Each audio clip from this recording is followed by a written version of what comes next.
Hello, St. Andrews, and welcome to this second in a series of video conversations about stewardship during our spring stewardship campaign here at St. Andrews Church. And today I'd like to explore a very interesting question.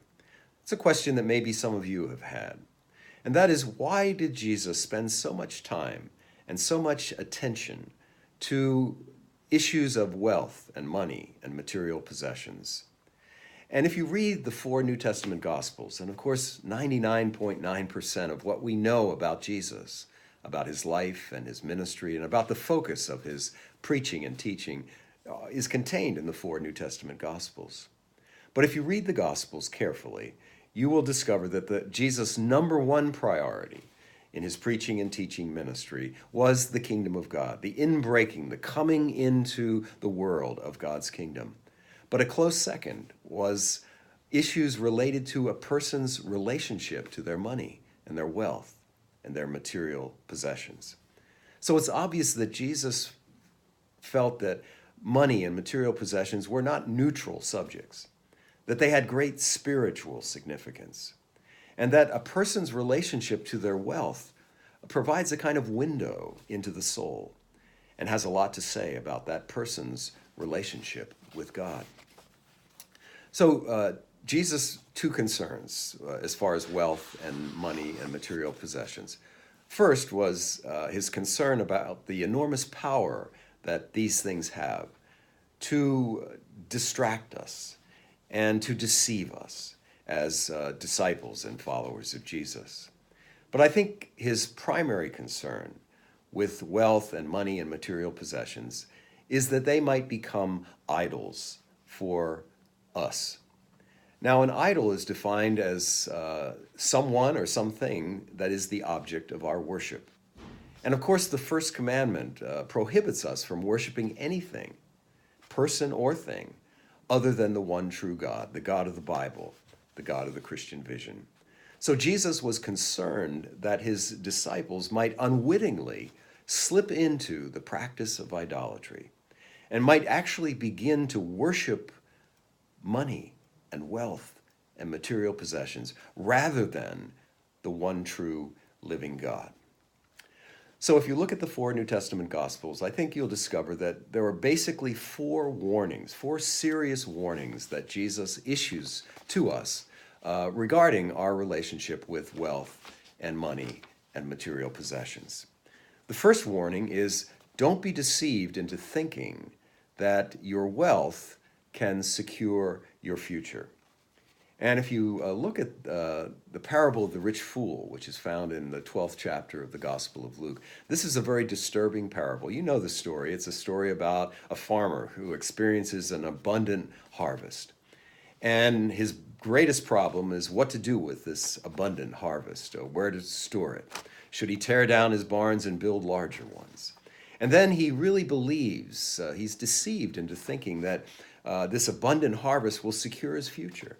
And he begins to plan a long and luxurious retirement. But the parable ends when God intervenes. And he says, "You fool, this very night your soul is required of you. And the things that you have, whose will they be?" So Jesus warns us, don't be deceived into thinking that you can secure your future by accumulating wealth and material possessions. The second warning is, don't think that you can simultaneously serve both God and money and wealth and material possessions.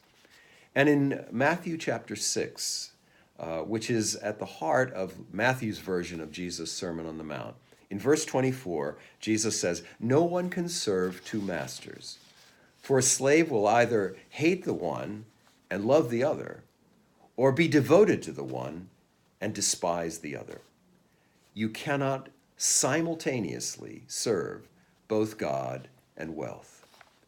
And I think this is a serious reminder for us today as well, because so often we try to do what Jesus says is impossible to do, to balance and simultaneously serve both God and our material possessions. The third warning is, don't waste your time worrying or being anxious about wealth and money and material possessions. Again, in Matthew chapter 6, Jesus says, "Don't worry about your life, what you will eat or what you will drink, or about your body, what you will wear. For life is more than food, and the body more than clothing. But strive first for the kingdom of God and God's righteousness, and all of these things will be added unto you as well." I think Jesus had a keen insight into the destructive power of worry and anxiety. And so he warns us not to worry about these material things. The fourth and final warning that Jesus issues in the Gospels is that we should not underestimate the enormous power of wealth and money and material possessions to actually prevent us from hearing and responding to the gospel of grace. Now, this can be, in my opinion, the most destructive wounds of wealth.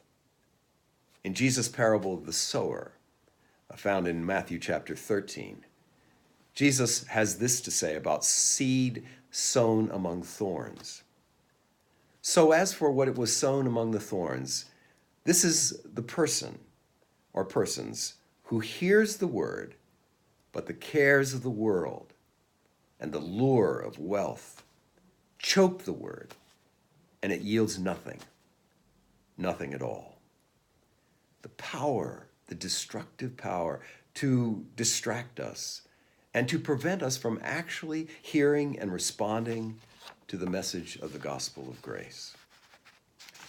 I want to close with perhaps the most direct and one of the most urgent warnings about money and its destructive and seductive power in the New Testament. This verse is found not in the Gospels, but in Paul's first letter to Timothy, the 6th chapter. And I'm going to read this from the New Revised Standard Version. "But those who want to be rich fall into temptation and are trapped by many senseless and harmful desires that plunge people into ruin and destruction. For the love of money is the root of all kinds of evil. And in their eagerness to be rich, some have wandered away from the faith and pierced themselves with many pains."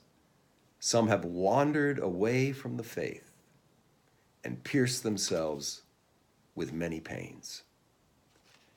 And friends, that's why Jesus had so much to say about wealth and about money and about material possessions.